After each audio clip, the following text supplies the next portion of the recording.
இன்றைக்கி குடியரசு திருநாளை முன்னிட்டு பார்த்தீங்கன்னா பல இடங்களில் மகிழ்ச்சியாக கொண்டாடிக்கிட்டு வராங்க.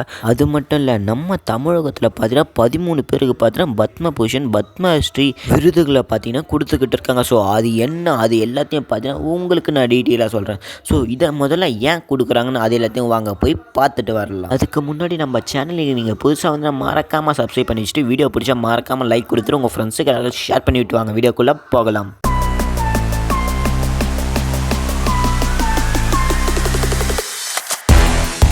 இந்த ஒரு விருதை ஏன் கொடுக்குறாங்கன்னு தெரிஞ்சுக்கலாமா?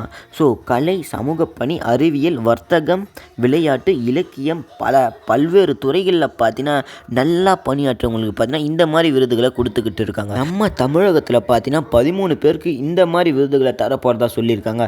ஸோ ஓவராலாக பார்த்தீங்கன்னா 131 விருதுகளை பார்த்தீங்கன்னா இந்தியா முழுவதும் கொடுக்க போகிறதா சொல்லியிருக்காங்க.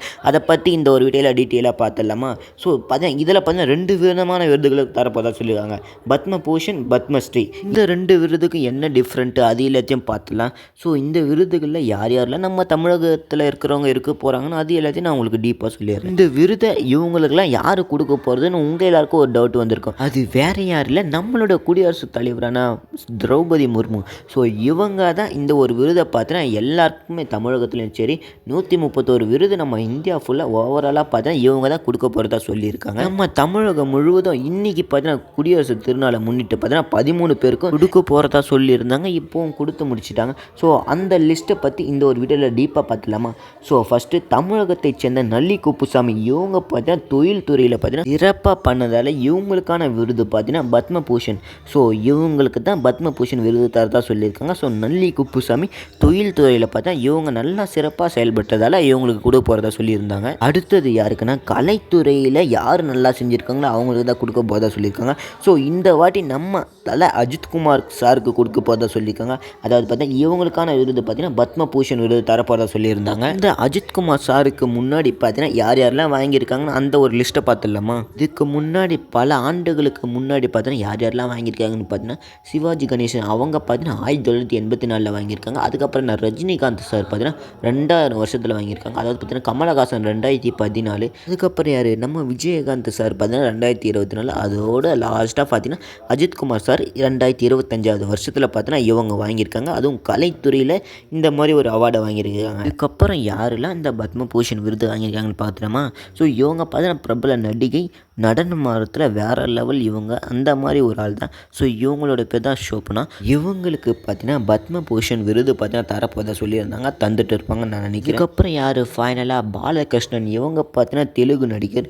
ஸோ இவங்களுக்கு பார்த்தீங்கன்னா பத்மபூஷன் விருது தரப்போதாக சொல்லியிருந்தாங்க. என்னடா 4 பேர் தான் சொல்லியிருக்கா, அதுக்குள்ளே ஃபைனலான்னு சொல்கிறியடான்னு கேட்டிங்கன்னா, நம்ம தமிழகத்தை பொறுத்த வரைக்கும் பத்மபூஷன் விருது பார்த்தீங்கன்னா 4 பேருக்கு மட்டும்தான் தரப்போகிறதா சொல்லியிருந்தாங்க. ஸோ அவங்களோட லிஸ்ட்டு தான் அது. ஸோ தொழில் துறையில் பார்த்தீங்கன்னா நல்லி குப்புசாமி, கலைத்துறையில் நம்ம அஜித்குமார் சார், ஸோ பிரபல நடிகை பார்த்தீங்கன்னா ஷோபனா, அதுக்கப்புறம் நடனமாக ஆடுவாங்க அவங்க, அதுக்கப்புறம் நான் தெலுங்கு நடிகர் பாலகிருஷ்ணன். இவங்க 4 பேருக்கு மட்டும்தான் பத்மபூஷன் விருது. ஸோ மற்றவங்க எல்லாருமே பத்மஸ்ரீ விருதாக வாங்கியிருக்காங்க. அந்த லிஸ்ட்டு யார் யாருன்னு உங்களுக்கு சொல்லிடுறேன். பத்மஸ்ரீ விருது யார் யாரெல்லாம் வாங்கியிருக்காங்கன்னு அவங்க எல்லாருக்கும் சொல்லிடுறேன். ஸோ அதாவது அவங்கவுங்க துறைகளையும் நான் சொல்லிடுறேன். கிரிக்கெட் துறை, அதாவது பார்த்தீங்கன்னா விளையாட்டுத் துறையில் பார்த்தீங்கன்னா நம்ம ரவிச்சந்திர அஸ்வின் அவங்க பார்த்தீங்கன்னா பத்மஸ்ரீ விருது வாங்கியிருக்காங்க. அதுக்கப்புறம் நான் கலைத்துறையில் பார்த்தீங்கன்னா 4-5 பேர்கிட்ட வாங்கியிருக்காங்க. ஸோ வேலு ஆசான், குருவாயூர் துரை, புரசை கண்ணப்பா சம்பந்தம், இவங்க 3 பேர் பார்த்தீங்கன்னா இந்த ஒரு துறையில் வாங்கியிருக்கதா சொல்லியிருக்காங்க. அதுக்கப்புறம் நான் சமையல் துறையில் பார்த்தீங்கன்னா தாமோதரன் இவங்களும் பத்மஸ்ரீ விருது வாங்கியிருக்காங்க. அதுக்கப்புறம் நான் இதழியல் துறையில் பார்த்தீங்கன்னா அதாவது பார்த்தீங்கன்னா நியூஸ் பேப்பர் அந்த ஒரு லிஸ்ட்டில் பார்த்தீங்கன்னா யார் இருக்காங்கன்னா லட்சுமிபதி ராமசுப்பையா இவங்க பார்த்தீங்கன்னா வாங்கியிருக்காங்க. அதுக்கப்புறம் நான் இலக்கிய துறையில் பார்த்தீங்கன்னா சீனிவாச விஸ்வநாத் இவங்க வாங்கியிருக்காங்க. ஃபைனலாக பார்த்தீங்கன்னா கட்டிடக்கலை துறையில் பார்த்தீங்கன்னா சீனிவாஸ் இவங்க பார்த்தீங்கன்னா வாங்கியிருக்காங்க. அதுக்கப்புறம் நான் இந்த பத்மஸ்ரீ விருதுக்கும் பத்மபூஷன் விருதுக்கும் என்ன டிஃப்ரென்ஸ்னு இந்த ஒரு வீடியோலேயே பார்த்து தெரிஞ்சுக்கலாம். ஓவராலாக பத்மஸ்ரீ விருதுக்கும் பத்மபூஷன் விருதுக்கும் என்ன டிஃப்ரென்ஸ்னு பார்த்தீங்கன்னா, ஸோ பத்மஸ்ரீ விருது பார்த்தீங்கன்னா 4வது உயரிய விருதாக சொல்லிக்கிட்டு இருக்காங்க. ஸோ அதுக்கப்புறம் என்ன, இந்த பத்மபூஷன் விருது பார்த்தீங்கன்னா 3வது மிகப்பெரிய விருதாக சொல்லிக்கிட்டு இருக்காங்க. ஸோ அவ்வளோதான் டிஃப்ரென்ஸ். ஆனால் 2 பேருக்குமே விருது வாங்க போகிறது நம்மளோட குடியரசுத் தலைவர் அவங்க மட்டும்தான் வாங்க போகிறாங்க. ஸோ இது பார்த்தீங்கன்னா மத்திய அரசு அவங்க பார்த்தீங்கன்னா முடிவு பண்ண இந்த ஒரு லிஸ்ட்டு. ஸோ யார் யாருக்கெல்லாம் இந்த மாதிரி விருதை கொடுக்க கொடுக்கணும்னு நம்ம மத்திய அரசு தான் பார்த்தீங்கன்னா இந்த மாதிரி ஒரு லிஸ்ட்டை எடுத்து முடிவு பண்ணி நம்ம குடியரசுத் தலைவர்கிட்ட சொல்லியிருப்பாங்க. ஸோ அவங்க பார்த்தீங்கன்னா இந்த ஒரு விருதை பார்த்தீங்கன்னா யார் யாருக்கெல்லாம் கொடுத்துருப்பாங்க நீங்களே தெரிஞ்சுக்கிட்டு இருப்பீங்க. ஆனால் இது ஃபுல்லாக முடிவு எல்லாமே மத்திய அரசுக்கிட்ட மட்டும் தான் இருக்குது. இந்த ஒரு வீடியோ பிடிச்சா மறக்காமல் லைக் கொடுத்துட்டு உங்கள் ஃப்ரெண்ட்ஸுக்கு யாராவது ஷேர் பண்ணிட்டு சந்துரு டாக்ஸை சப்ஸ்கிரைப் பண்ணி வச்சுங்க.